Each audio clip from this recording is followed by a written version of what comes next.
इस demographic data को गौर से देखिए। इस्लाम और क्रिश्चियनिटी को छोड़कर बाकी सभी धर्मों की शुरुआत भारत में हुई, स्पेशली बुद्धिज्म। बट अजीब बात देखिए कि इस्लाम और क्रिश्चियनिटी को मानने वाले भारत में 14.2% और 2.3% हैं, और वहीं बुद्धिज्म को मानने वाले सिर्फ 0.7%।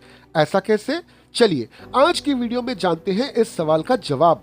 रिलीजन एक काफी सेंसिटिव और कॉम्प्लेक्स मैटर है। यह आप इस बात से समझ जाएंगे कि गौतम बुद्ध को यूं तो हिंदू धर्म के त्रिदेव में से एक भगवान विष्णु का 9वां अवतार माना जाता है, मगर गौतम बुद्ध ने हिंदू धर्म की बहुत सारी प्रथाओं और कुरीतियों का विरोध किया और उनके विचारों से ही स्थापित हुआ बौद्ध धर्म। हमारे देश के संविधान के अनुसार आज हिंदुइज्म और बुद्धिज्म को दो कंप्लीटली अलग रिलीजन माना जाता है, मगर कॉन्स्टिट्यूशन का ही sub clause B of clause 2 of article 25 Hindus की डेफिनेशन में हिंदू, सिख, जैन, बुद्धिस्ट्स इन सबको इंक्लूड करता है। वहीं हिंदू धर्म को मानने वाले गौतम बुद्ध को भगवान विष्णु का ही अवतार मानते हैं और उनकी मूर्तियां भी आपको बहुत सारे हिंदू मंदिरों में मिल जाएंगी। बुद्ध पूर्णिमा को हिंदू काफी धूमधाम से मनाते हैं। ठीक उसी तरह से बुद्धिज्म में भी ऐसी बहुत सारी कथाएं हैं जो हिंदू कथाओं से डायरेक्टली मिलती जुलती हैं। इतना ही नहीं, अगर बात करें कैलाश पर्वत की, तो हिंदू कैलाश पर्वत को भगवान शिव का घर मानते हैं और सदियों से हिंदू बड़े ही आस्था के साथ कैलाश मानसरोवर की यात्रा करते हैं और कैलाश पर्वत की परिक्रमा करते हैं। कैलाश पर्वत को तिब्बती भाषा में मेरू पर्वत कहा जाता है और सदियों से बौद्ध धर्म को मानने वाले इस पर्वत का दर्शन करने आते हैं और हिंदुओं के भांति ही उसकी परिक्रमा भी करते हैं। हिंदुओं की काफी श्रद्धा है बिहार के गया शहर को लेकर, और इसी गया शहर से थोड़े से दूर पे है बोध गया, जहाँ पे आपको महाबोधि वृक्ष और महाबोधि मंदिर मिल जाएंगे। महाबोधि वृक्ष के नीचे बैठकर गौतम बुद्ध ने एनलाइटमेंट पाया था और इसीलिए बोध गया बुद्धिज्म का एक प्रमुख पिलग्रिमेज है। हजारों सालों से हिंदू और बुद्धिस्ट बोध गया जाते हैं। हजारों सालों के इतिहास में न तो आपको कैलाश मानसरोवर में और न ही आपको बोध गया में कोई भी विवाद मिलेगा हिंदुओं और बौद्धों के बीच। तो फिर हिंदू आबादी आज भारत में इतनी ज्यादा और बौद्धों की आबादी इतनी कम आखिर क्यों है? बाबा साहब अम्बेडकर की किताब decline and fall of Buddhism में बाबा साहब ने इसका कारण बखूबी बताया है। उनके अनुसार इसका प्रमुख कारण है इस्लामिक इन्वेजन। जब भारत में इस्लामिक इन्वेजन हुआ तब उन्होंने यहाँ के मंदिरों को और मोनेस्ट्रीज को कहते हैं बौद्ध विहार, इनको मेन टारगेट बनाया।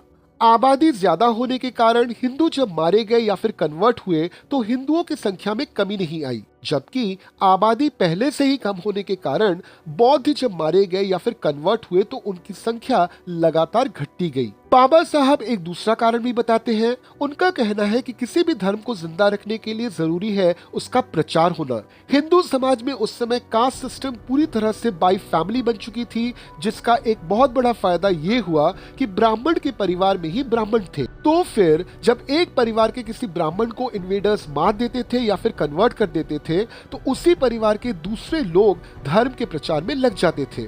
यहाँ पे किसी अलग से ट्रेनिंग या फिर परमिशन या फिर दीक्षा की जरूरत नहीं होती थी। मॉन्क बनने के लिए आपको अलग से ट्रेनिंग लेनी पड़ती है, आपकी दीक्षा जरूरी है। तो जब भी मॉन्क्स को इन्वेडर्स ने मार दिया या फिर कन्वर्ट कर दिया तो बुद्धिज्म के पास मॉन्क्स की कमी हो गई और धीरे धीरे धर्म के प्रचारकों की कमी के कारण इस धर्म को मानने वाले लोगों में भी भारी कमी हो गई। साथ ही अगर आप बुद्धिज्म का प्रचार देखें तो इनिशियल फेजेस में इसका प्रचार देश के बाहर हुआ था, और अब भी अगर आप साउथ ईस्ट एशिया के मेजॉरिटी कंट्रीज में देखें तो वहां पे बुद्धिज्म ही मेन रिलीजन है। अब एक अहम सवाल, क्या सच में भारत में हिंदुइज्म ने बुद्धिज्म को समाप्त कर दिया? इस बात में कितनी सच्चाई है ये देखने के लिए आपको वापस इतिहास में झांकना पड़ेगा। यहाँ पे प्रसंग आता है पुष्यमित्र शुंग का, जिन्होंने 156 ईसा पूर्व बहुत सारी बुद्धिस्ट मॉनेस्ट्रीज को तोड़ा था। ऐसा ही कुछ दावा किया जाता है बहुत सारे बौद्ध धर्म के लेखों में, जैसे दिव्य वदनम।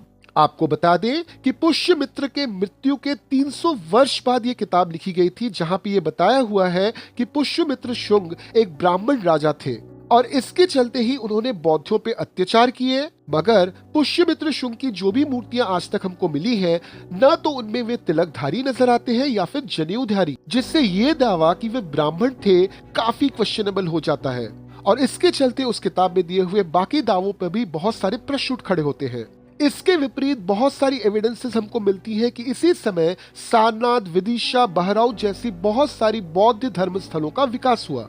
तो फिर आप ही डिसाइड कीजिए कि इनमें से किस बात को आप सत्य मानेंगे, हिस्टोरिकल एविडेंसेस को या फिर दावों को जिनका कोई हिस्टोरिकल प्रूफ ही नहीं है। सबसे शॉकिंग बात यह है कि ये दावे तब मजबूत हो गए जब कुछ इंग्लिश हिस्टोरियंस ने और उनसे प्रभावित कुछ भारतीय इतिहासकारों ने हिंदुओं को बौद्धों पर अत्याचार करते हुए बताया। जब अयोध्या में राम मंदिर का भूमि पूजन हो रहा था तो थाईलैंड जैसे बहुत सारे बौद्ध धर्म को मानने वाले देशों से मिट्टी और पवित्र जल अयोध्या भेजा गया था।